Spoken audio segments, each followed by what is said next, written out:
Sinceramente, eu não creio que a crítica generalizada a respeito de comissão parlamentar de inquérito seja um serviço prestado a esta instituição e ao país. Como minoria, nós somos apenas 6 votos dos 30. Seria confortável atacar a maioria e a CPI. Seria um discurso do oportunismo, pré-julgando e talvez até desejando que nada ocorresse ao final dos trabalhos dessa comissão parlamentar de inquérito. Mas eu considero tão importante esse instituto da CPI que entendo ser necessário preservá-lo, porque estaremos preservando a instituição parlamentar naquilo que é fundamental, a sua atribuição de fiscalizar o Poder Executivo.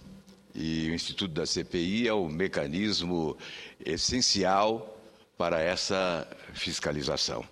A desmoralização desse instituto, portanto, só serve aos desonestos. Nós estamos certamente nos precipitando quando julgamos antecipadamente o que será esta CPI.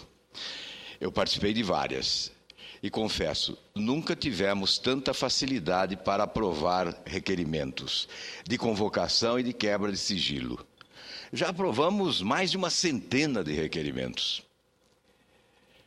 Alguém poderá dizer, não, mas o essencial ainda não foi aprovado. Mas está praticamente aprovado. Terça-feira nós teremos apenas a confirmação, porque já há assinaturas suficientes do requerimento que propõe a quebra de sigilo bancário, fiscal e telefônico da empresa Delta. E para fazer justiça ao relator, que é do PT, que é governista, eu tenho que afirmar que ele próprio já anunciou que é inevitável a quebra do sigilo bancário, fiscal e telefônico da empresa Delta. Então não há razão para precipitações.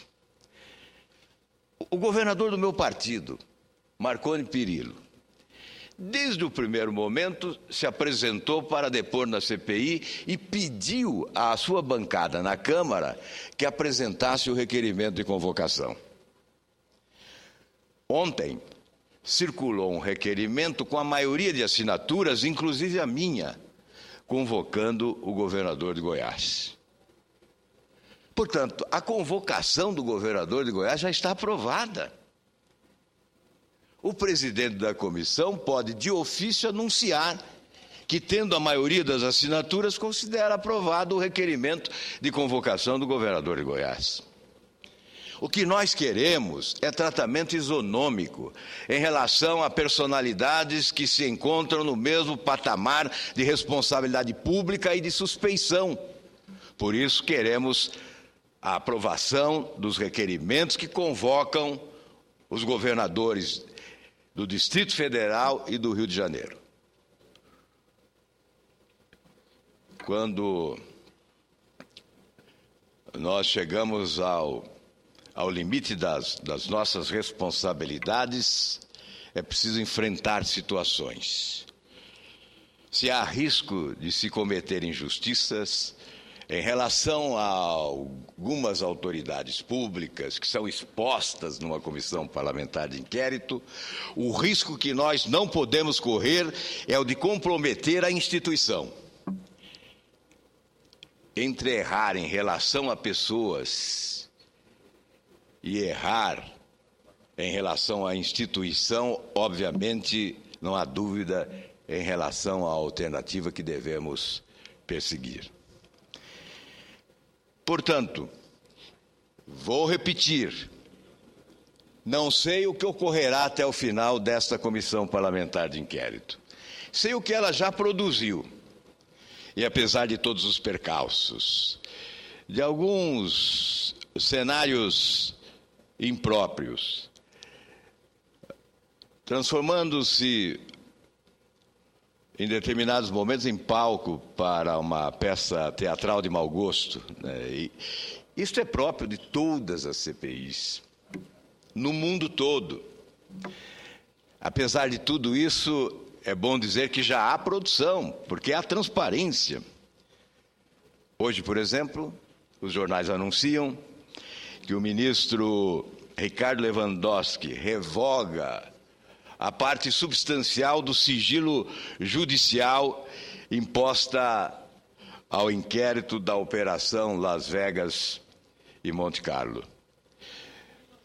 Por iniciativa nossa, propus o requerimento logo nos primeiros momentos da CPI, houve acolhida generalizada, a maioria subscreveu o requerimento, a comissão aprovou, encaminhou ao ministro Ricardo Lewandowski, que ontem acolheu. Os cumprimentos ao ministro, porque atende ao interesse público.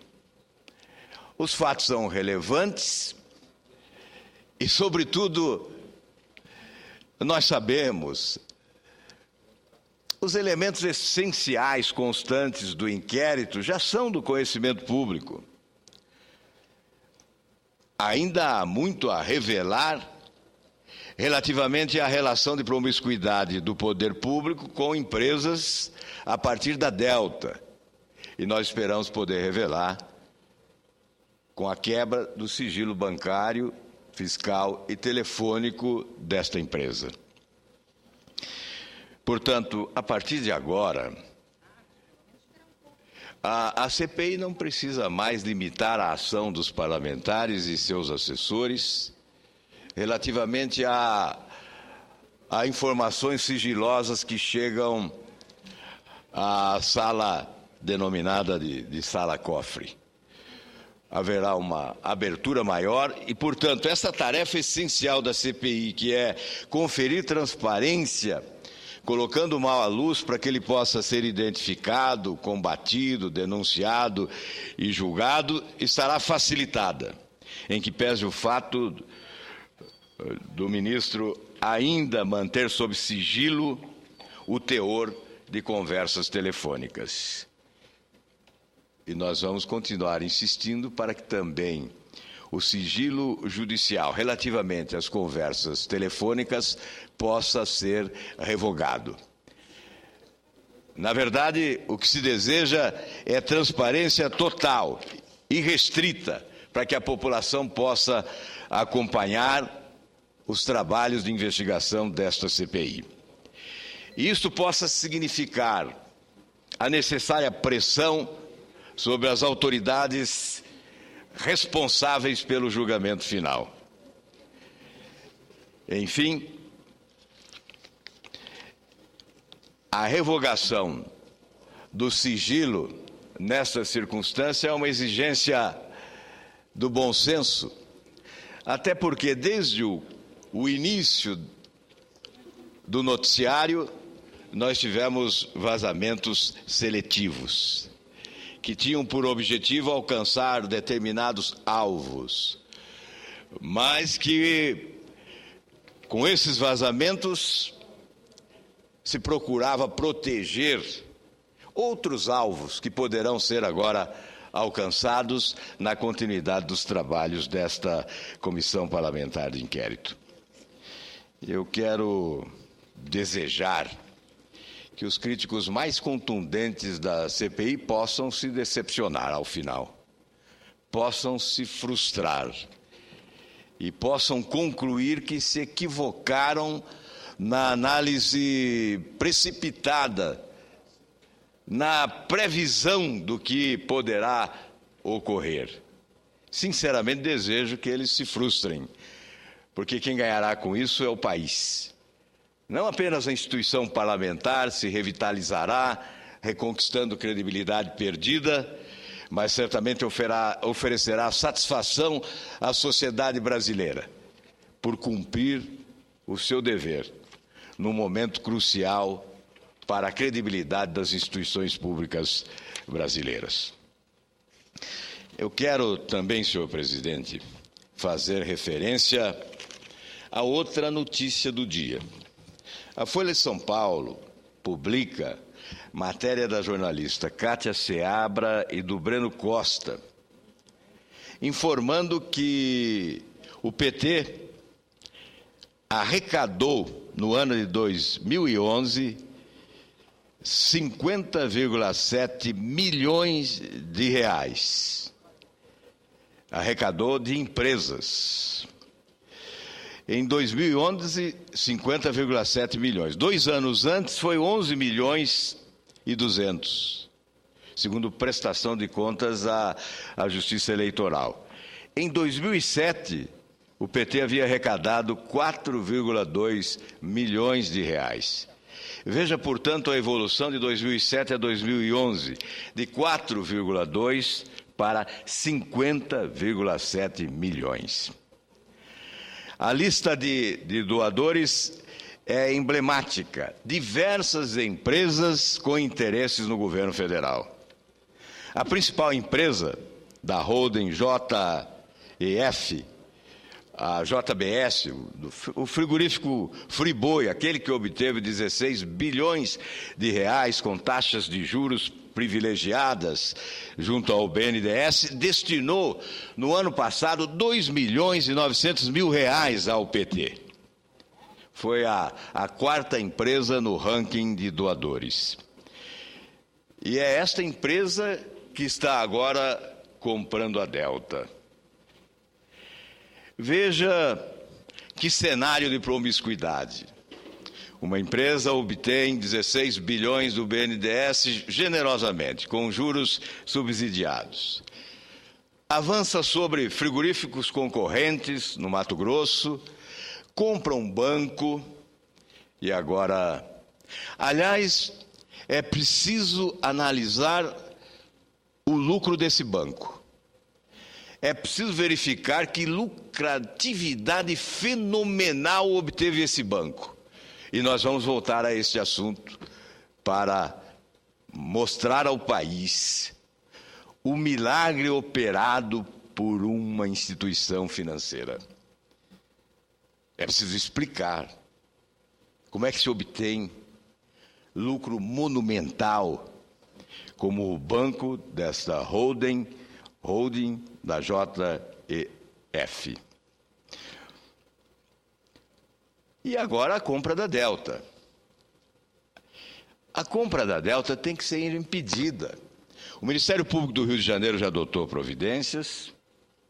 Parlamentares ingressaram com ação popular.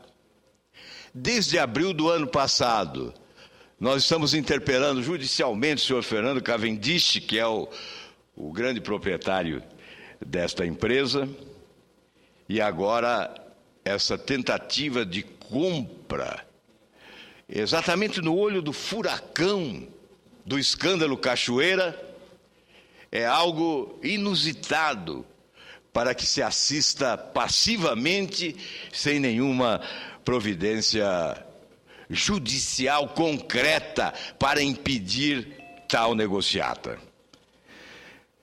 Mas vamos em frente com as doações para os partidos políticos. Esse grupo do Friboi, que compra agora a empresa Delta, também doou R$1 milhão ao PMDB.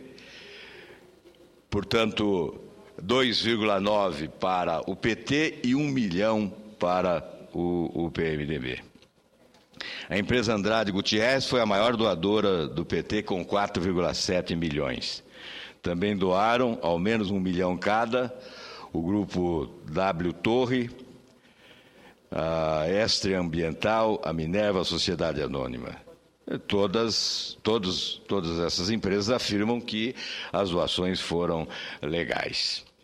O PT arrecadou, portanto, 50.718.000 reais por meio dessas doações privadas. E em março, o partido informou ter quitado o montante dos empréstimos contraídos no período do mensalão com o Banco Rural e BMG.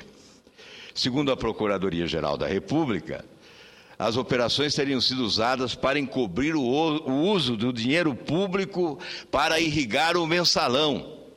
Veja a gravidade desse fato. A Procuradoria-Geral da República denuncia que empréstimos, operações contábeis fictícias na forma de empréstimos suspeitos foram realizadas para acobertar o desvio de dinheiro público. Essa é a denúncia da Procuradoria-Geral da República. E agora, às vésperas do julgamento, o PT informa que saldou estes empréstimos com esta arrecadação também suspeita junto a empresas com interesses diretamente ligados ao poder público. O PMDB e o PSDB captaram em 2011 2,8 milhões e 2,3 milhões. O PSDB arrecadou 2,3 milhões em 2011, portanto, muito longe da arrecadação do PT. O total arrecadado pelo PT, somado ao fundo partidário, foi de 109 milhões e 900 mil reais. 109 milhões arrecadou o PT em 2011. O candidato republicano, Mitt Romney, recolheu no mesmo ano 56 milhões de dólares para as prévias. Portanto, um candidato republicano nos Estados Unidos em campanha arrecada a soma similar àquela arrecadada pelo Partido dos Trabalhadores no Brasil. E o presidente Barack Obama arrecadou 106 milhões de dólares. Portanto, eu considero isso um escândalo. Com todo respeito aos dirigentes do PT, isso não me parece ser postura republicana. Isso tem que ser visto, isso não pode ser ignorado. Essa denúncia é muito séria. Nós estamos investigando o escândalo Cachoeira. Mas isso aqui também é um escândalo. São empresas com interesses nos cofres públicos, fazendo doações generosas num período sem eleições. Não há como se alegar que é contribuição para a campanha eleitoral. Qual o pretexto dessa doação? Qual a finalidade dessa doação? Qual é o objetivo dela? A prestação de contas. Enfim, isso precisa ser visto, precisa ser investigado. Há uma coincidência fantástica. Esse é o país das coincidências inusitadas. Na antevéspera do julgamento do mensalão, há uma operação financeira que tem por objetivo tapar buracos abertos durante o escândalo do mensalão. Portanto, senhor presidente, senhores senadores, este é o fato, esta é a denúncia e nós esperamos que o Partido dos Trabalhadores possa dar explicações sobre tudo isso.